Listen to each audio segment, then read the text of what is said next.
afternoon and welcome to another episode of A Wagon Success. We're very excited because in 2025 we're doing this in English as well. And today we're taking our most popular video for 2024 and we're redoing that one in English first. And that is, why does my dog pull on his leash? I'm sure every dog owner has asked this question at least once before. With us here today, as always, of course, is our brilliant lead trainer and behaviorist, Philip. Hi, Philip. Hi, Tisha. Thank you very, very much. And I hope you are all well up in the north of South Africa. And of course, I'm down the east coast at Jeffreys Bay. So, yes, all good my side, and I hope all good your side. We won't complain. We're having plenty of rains. We're having a lovely wet season. So it's all good up in the north. Send some of it to us, okay? Thank you very much in advance. Okay, so why does my dog pull on the leash? I think owners and handlers ask themselves that question not once in their lifetimes with a dog, but plenty of times. So we see all over the world, we see people saying, if your dog pulls on the leash, do the following. What is applicable to one dog is not applicable to the other. Every dog is different and every dog has a different reason for pulling on the leash. So there are a variety of reasons and there are a variety of dog breeds. And each one has his own little idea of why he should be pulling on the leash. And every owner has a different idea of why his dog was pulling on the leash. Philip, in all this, with all that going on, I mean, obviously it's a mess. Please illuminate us. Okay, so let's go to the first issue around it. My dog's obedience levels or leash obedience levels are 0. I haven't been trained to train my dog how to walk on a leash. So that is 0. The other one is smells. People have no idea of how many smells this dog picks up when he's walking. So once that nose goes down to the ground, off goes Puppy. And you are going to come in behind him. I think these are the two major factors, and then we have what we refer to as counterbalancing. The dog, when you put on the leash and you got a tight leash, the dog goes into a counterbalance and he pulls away from you, and people walk like that. Owner, handler, tight leash, pulling this way, dog pulling the opposite direction. But counterbalancing also works from front to back. If my dog's in front of me and he's on a tight leash, he's going to keep pulling more. And I'm going to be pulling back even more. So it's counterbalance against counterbalance all the way. Okay. So we need to look at our breeds. Obviously, some breeds, their ability to smell is a lot stronger than others. We've got to look at the territory where we walk our dog. Is my dog area adapted? Does he know what's going on around him? Is he used to all the smells, the noises, all the distractions that are there? If he's not, he's also going to pull on the leash. And am I using the correct equipment when I'm walking with my dog? Because if you use the wrong equipment, you are going to buy a plot for yourself that you didn't actually want in the beginning. Okay. Well, Philip, can we pause there for a second? Using the right stuff when you walk your dog. Can you please explain how that makes a difference in your walk with your dog? Okay, so a lot of people, when it gets to the medium breeds and the bigger breeds, for some other reason, believe that they must put a harness on their dog. If a dog, even a little Jack Russell, a Yorkie, is in a harness and he gets in front of you, he's powerful.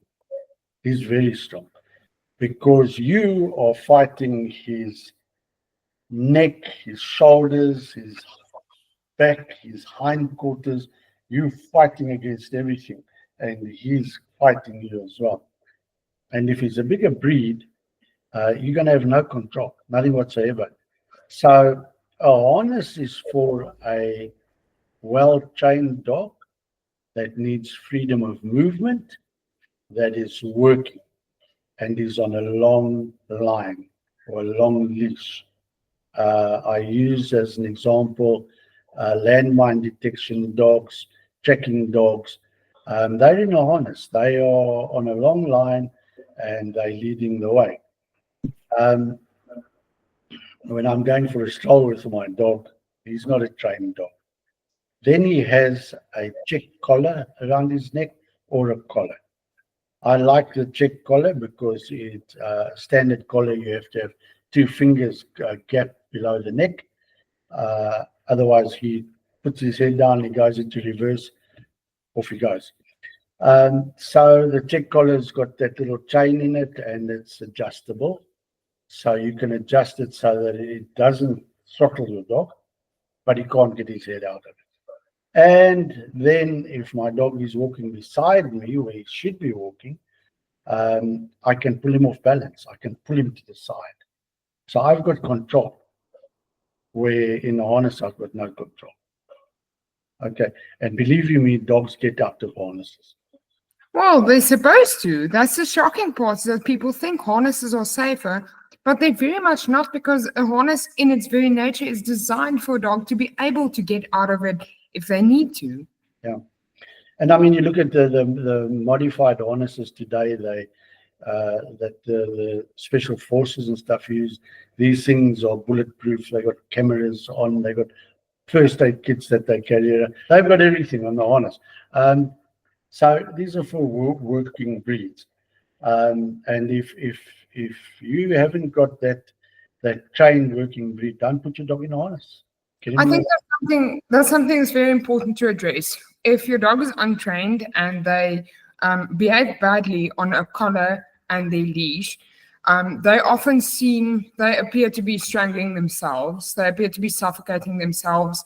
They make all kinds of noises as they bear into this collar of theirs. And at that point, people switch to the harness because they think it's the kinder option.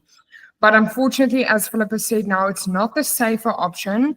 And what you should be doing is to teach your dog to walk properly with a collar first, and only a trained dog can then go into a harness safely.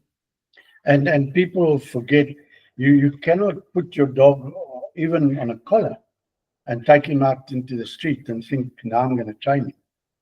You have to train him where the distraction levels are just about zero, and where this dog is comfortable, where he's going to work with you, and that's where his obedience and his leash training comes in. You can't take your dog who has no social skills, he's not area adapted, he's not walking properly on a leash, etc., and go to a training school where there's 10 or 20 other dogs. You're in trouble. And unfortunately, a lot of these training centers, then your dog's barking because it's not adapted. Everything's wrong. And then they tell you, please don't come back, because it's nice to have easy dogs to work with and put them through like a sausage machine so that you can make the money out and not address the actual issue. This unfortunately happens. Tertia, you've experienced that yourself. I have been kicked out of dog training schools myself. So unfortunately, then the reality is that most dogs are being absolutely set up for failure in their very first encounters with training in their whole lives. Their owners and themselves are being set up for failure because you start training at too high of a distraction level. You need to start around your coffee table, in your living room, up and down your own hallway, inside your own backyard. Yeah, until you've got the basics right, and your dog's walking on a leash properly, your dog's doing its sits and its downs, and then it's still no good going from there out, because the minute you get out of the yard, it's all gone, or out of the property, it's all gone. You need to then gradually introduce your dog into the outside world, while at the same time increasing the obedience levels and increasing your leash training as you move along. There's a long road to walk before you can go and dump yourself in the middle of a training center. Because remember, when you get there, you are nervous. Your dog knows it. Do you think your dog's not going to be nervous? We have a saying, the dog beside me is a mirror image of what goes on in here. Mm-hmm. I'm not positive, dog's not. If I'm uncomfortable, my dog is. Remember, our bodies give off smells, and the dog picks up on this. So my advice to anybody who's got a dog pulling on a leash, go back home. Go to the basics. Start over and get everything right before you go and dump your dog in a world that he's not accustomed to, and expect him to do things that he doesn't know how to do. So it falls back on the owner and the handler to go back and say, all right, let's start. Okay. That is the best advice. Take it to heart. Go back to your basics. Start over, because your dog will start over with you. And if you're going out into the world and your dog is pulling on his leash to any degree where it's uncomfortable, unpleasant, or dangerous for you to walk your own dog, you are never confined to not walking again. You don't have to confine yourself to only walking at 10 p.m. at night when there's no other dogs around. You can start over, and your dog will start over with you. And if you don't know how, then you give us a call and we will help you. Yeah, you must always remember there are 20 other people who also go at 10 o'clock at night because they feel the same. So yes, people, please, our webpage is also there. All our contact details are there, WhatsApp numbers, wherever you may be in the world. Don't hesitate to get in touch with us. We can do remote training sessions. We can help you. And subscribe, like. In the meantime, subscribe, like this video, subscribe to our channel, where we will keep on posting stuff you should know about your dogs that are important, fun, and good for everyone. Thank you, Tertia. Thank you for your hard work. Be safe up there.